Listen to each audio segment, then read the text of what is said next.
Do you feel like sometimes you're stuck in a dating rut, like dating the same person with a different face? Well, I want you to know there may be something at play here called a limiting belief.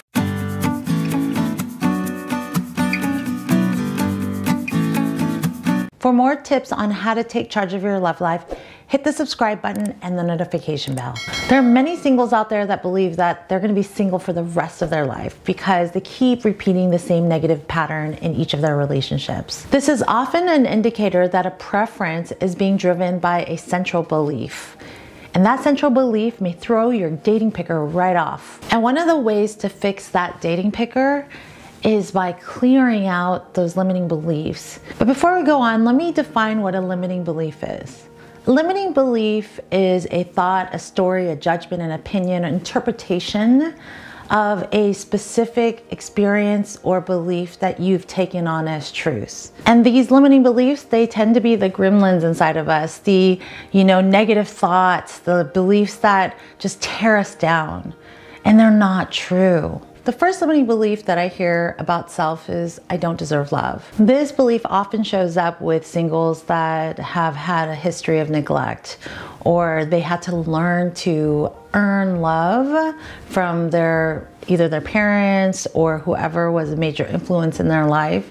So they tend to cope with people pleasing or being perfect in order to get the love that they need. And that means giving selflessly to the person and hoping that that person will give back. This can be an indicator of broader self-worth issues that need to be addressed before a person can actually find love. The second limiting belief is that you can fill in the blanks. I am blank, not enough, right?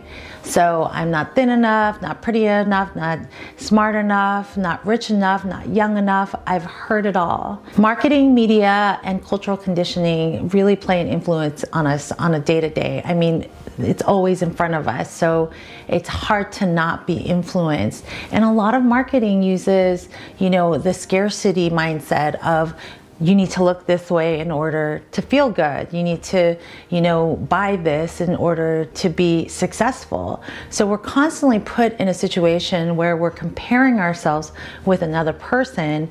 And of course, if you are doing that, you are never going to feel enough. While some of these superficial values do play a role in the initial attraction, but it doesn't have the staying power as much as being matched on core values.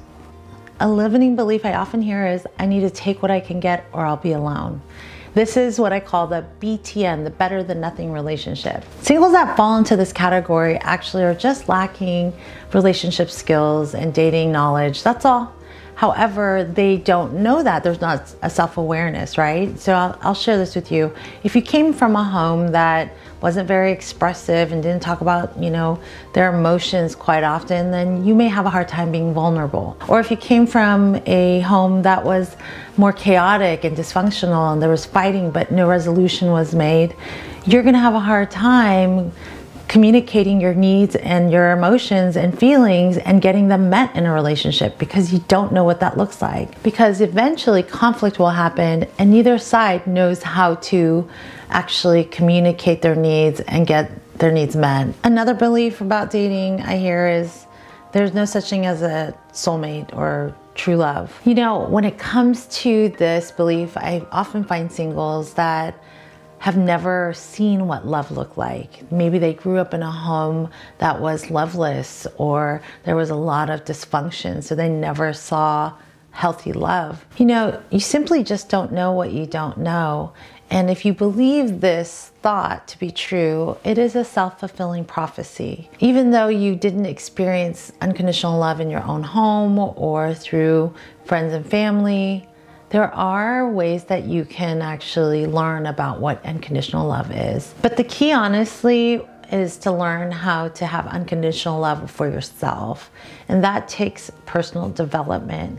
And the final limiting belief that I hear about relationships, and I totally understand this one, is I'm afraid I will lose myself. Well, let me just tell you something.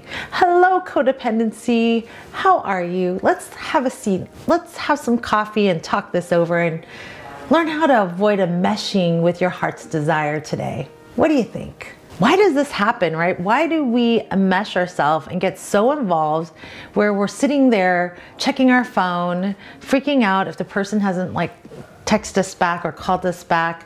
I mean, to the point where when we look in the mirror, we don't even recognize ourselves anymore because we're so involved with this person, the way they eat, sleep, drink, whatever, and we know them, we're just addicted to them. Singles that believe this limiting belief, most likely growing up, they had a narcissistic parent that gave love and withdrew it from them and made them earn that love back. This attachment to this belief was probably created from the lack of unconditional love in their home. In order for you to actually break free from this limiting belief, it requires you to focus on self-love and creating that unconditional love for yourself. What I want you to do is actually pull out a journal and start tracking your limiting beliefs and writing them down.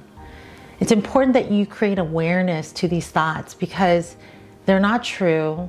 They're opinions, judgments, interpretations of certain situations, but you can actually break free from them by changing them to something true and positive about yourself. It's easy to see things in other people, but hard to see in ourselves. And that's why coaches like myself exist. If you need more support, please do go to amiethedatingcoach.com and check out one of my programs. Otherwise, if you have any questions or comments, please leave them below. I do reply. Thank you so much for watching, and I'll see you in the next video.